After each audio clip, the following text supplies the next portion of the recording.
Good morning বন্ধুরা, তোমরা সবাই কেমন আছো? আশা করি সবাই অনেক ভালো আছো, সুস্থ আছো। আমি আমার একটা নতুন ভিডিওতে তোমাদের সবাইকে জানি অনেক অনেক স্বাগত, অনেক অনেক ভালোবাসা। তো বন্ধুরা, সকাল সকাল ঘুম থেকে উঠেই কিন্তু আমার প্রত্যেক দিনের মতো রুটিন অনুযায়ী কাজ শুরু হয়ে গেছে। তো আজকে না সকাল সকাল মানে রৌদ্রের তাপ এতটা নেই, কিন্তু রৌদ্র নেই বললেই চলে। কিন্তু তো বন্ধুরা, ঘুম থেকে উঠতে উঠতে প্রায় 7:30 বেজে গেছে। আর দেখতে পাচ্ছ চোখ মুখ ফুলে গেছে ঘুমাতে ঘুমাতে। রান্না করে ভাত আর ডাল বসিয়ে এসেছি। এটা তো প্রত্যেক দিনের কাজই আমার, সকাল সকাল ঘুম থেকে আগে রান্নাঘরটা সামলানো। তো চলো, ঘরবন্দি জীবন আমার তোমাদেরকে নিয়েই শুরু করি। কিভাবে আমার দিন শুরু হয়, কিভাবে আমার দিন শেষ হয়, সবটাই তোমাদের সঙ্গে শেয়ার করব। আশা করি ভালো লাগবে। আর চলো বন্ধুরা, আরেকটা সুন্দর নতুন ভিডিও তোমাদেরকে নিয়েই শুরু করি। যেভাবে আমার সকালটা শুরু হয় সেভাবেই আজকে ভিডিওটা শুরু করলাম। সকাল সকাল ঘুম থেকে উঠেই জল নেওয়া শুরু করলাম। তারপর দেখো, একটা প্রজাপতি খালি নতুন সৃষ্টি হয়েছে, এখনও উঠতে জানে না। এখন যদি এটাকে ডালে নিয়ে না বসায় তাহলে কিন্তু মরেই যাবে। এদিকে দেখো, বিশুও চলে এসেছে এটাকে দেখতে। কাপড় দেওয়া হয়ে গেছে, জল নেওয়া হয়ে গেছে। মেয়েকে ভাত খাওয়াবো, ভাত রেডি করেছি। তবে মেয়েকে পাঠিয়েছি ঘরে জলের বোতল আনতে। প্রায় হয়ে গেছে 10 মিনিটের মতো। চলো দেখি, মেয়েটা আমার ঘরে দরজা বন্ধ করে কি করছি চুপচাপ, সেটাই তোমাদের সঙ্গে শেয়ার করব। মানে ও যখন এক জায়গায় গিয়ে চুপচাপ থাকে না, মানে বুঝে যাবে, আমি বুঝি যে ও কোনো একটা অঘটন ঘটাচ্ছে। তো চলো যাই, কাপড়গুলি ড্রাই হচ্ছে এই যে। তো কাপড়গুলি ড্রাই হোক, আমি গিয়ে দেখি মেয়েটা আমার কি অঘটন ঘটাচ্ছে চুপচাপ। তো চলো তোমাদেরকেও দেখাবো। চলো। পিউ, কি করছো? মা তোমাকে না আমি জলের বোতল আনার জন্য বললাম। এটা কি? হ্যাঁ, তুমি মেসের কাঠিগুলি এভাবে খুলেছো কেন? তোমাকে বলেছি আমি তোমার জলের বোতলটা নিয়ে রান্না করে আসো, ভাত খাওয়াবো। আর তুমি ঘরে এসে এই কাণ্ড করছো। হ্যাঁ, এখন মারবো তোমাকে? মারবো না। এই ছিল মেয়ের কাজ করা। মেয়েকে বললাম জলের বোতল আনতে, আর ও ঘরে গিয়ে অঘটন ঘটিয়ে আসলো। তো প্রায় 9টা 9:30 বাজতে চলো। আমি এখনও বিছানা উঠাইনি, উঠানটাও ঝাড় দেওয়া হয়নি। তবে মেয়েকে খাওয়াতে বসলাম। খাওয়াতে বসি তো আর ও খাবে না, ওর পিছনে পিছনে একটু একটু মুখে দেবো আর আমি আমার কাজ করব। তো এটাই হলো আমার কাজ। ও এখন আমার কাপড়গুলি ড্রাই হচ্ছে, কাপড়গুলি রোদ্রে দিয়ে তারপর উঠান ঝাড় দেবো। তারপর ঘরদোর গুছিয়ে, ঘরদোর ঝাড় দিয়ে, বাসন টাসন ধুয়ে, স্নান, মানে কাজ পড়লে কাজের শেষ হবে না, রুটিন করতেই হবে। তো এটাই হলো আমার ঘরে দড়াবান্ধার জীবন। তো এটাই তোমাদের সঙ্গে তুলে ধরার চেষ্টা করি আর কি। জানি না কার কীরকম লাগে, তবে এটাই আমার জীবন, কিছু করার নেই। তোমরা হয়তো ভিডিওটা না দেখলেও চলবে, যে এটা কি একঘেয়েমি, প্রত্যেক দিন একই রকম ভিডিও দেয়। কিন্তু তোমরা তো না দেখলেও হয় গো, তোমরা দেখো না, এর জন্যই আমি জানি একঘেয়েমি বলে। কিন্তু কি বলো তো, আমার জীবনটাই একঘেয়েমি। প্রায় কবে যে বাড়ি থেকে বেরিয়েছিলাম সেটাও ঠিকভাবে খেয়াল নেই। প্রায় 9:30 বাজতে চলো। তো চলো, পরে আবার আসছি দেখ। আমার এই দুষ্টু পাকনি বুড়িটাকে নিয়েই সারাদিন কাটে, কিভাবে যে কেটে যায় নিজেও জানি না। তো দেখো, আমার ঘরদোর গোছানো হয়ে গেছে। এগুলি কালকে তোমার দাদা লাগিয়েছিল, তো মধ্যেখানে একটু একটু ফাঁক ছিল, ওগুলোর মধ্যে কিছু একটা লাগাতে হবে। তো এখন আর কোথায় হবে। তো দেখো, আমার দুনো বিছানায় গুছানো হয়ে গেছে। আর বাইরে কিন্তু সমস্ত কাপড় রোদ্রে দিয়ে দিয়েছি ধুয়ে, এত সুন্দর রৌদ্র উঠেছে। তো মেয়েকে তো ভাত খাওয়ানো হলো, এখন কিছু একটা ফল খাওয়াতে হবে। এই যে মেয়ের জন্য কিছু ফল কেটে দিয়ে দিলাম। আর এখন বাজে দুপুর 1:30 নাগাদ। এর মধ্যে তোমাদের সামনে আসা হয়নি। মেয়েকে স্নান দান করে খাইয়ে নিয়েছি, আমিও স্নান করে নিয়েছি। তবে এখন আর শুয়ে বসে সময়টা নষ্ট করব না, একটা নতুন ধরনের কাজ করার চেষ্টা করছি।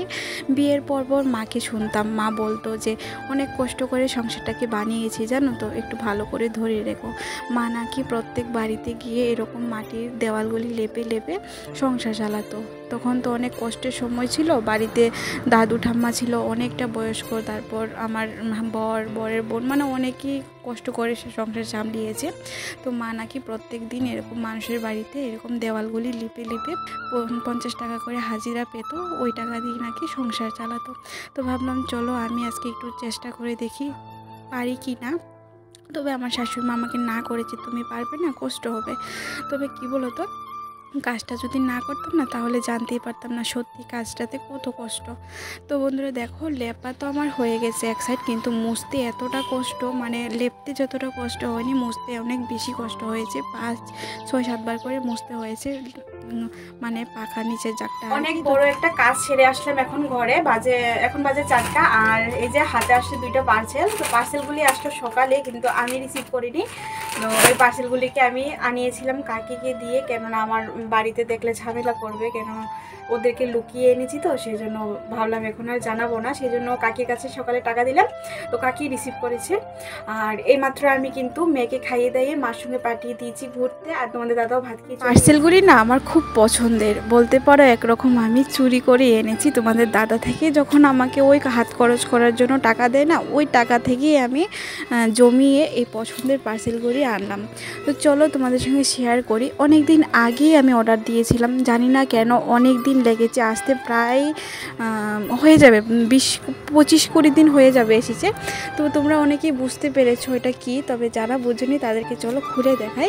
এই যে এটা হলো আমার পছন্দের একটা বেড কভার, কালারটা কীরকম হয়েছে জানাবে। আর সত্যি কাপড়টা এত দারুণ এসেছে কি বলবো, একদম পিওর কটন বলতে পারো। এই বেড কাপড়টা দেখেছিলাম আমি এপি ব্লগ প্রিয়াদির ঘরে, আর কি সত্যি দারুণ লেগেছে বলে আমি কিনে নিলাম। আর এই বেড কাপড়টাও দেখেছি আমি আরেকজনের ব্লগ থেকে, তো সেটার নাম আর বলবো না। এই বেড কভারটাও কিন্তু ভীষণ দারুণ। আমার ঘরে যেহেতু 2টা খাট, সেই জন্য 2 খাটের জন্য 2টা বেড কভার নিয়েছি। কালারগুলি কীরকম হয়েছে তো তোমাদের কীরকম লেগেছে জানাতে ভুলবে না। আর এদিকে দেখো চলে আসলাম কাপড় ধুইতে।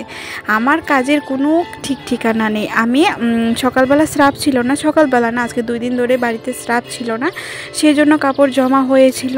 এটা যখন বাড়িতে নেই, সময় নষ্ট না করে চলো ভাবলাম কাপড়গুলি ধুয়ে দিই। আর এদিকে দেখো গরম জল বসিয়ে রেখেছিলাম, কেননা যে জামা কাপড়গুলি ভীষণই কালো হয়ে গেছে এগুলিকে আজকে ভিজিয়ে রাখবো ফুটন্ত গরম জল দিয়ে, স্রাব দিয়ে, আর কালকে সকালে উঠে ধুয়ে দেবো, তাহলে কিন্তু অনেক পরিষ্কার হয়ে যাবে।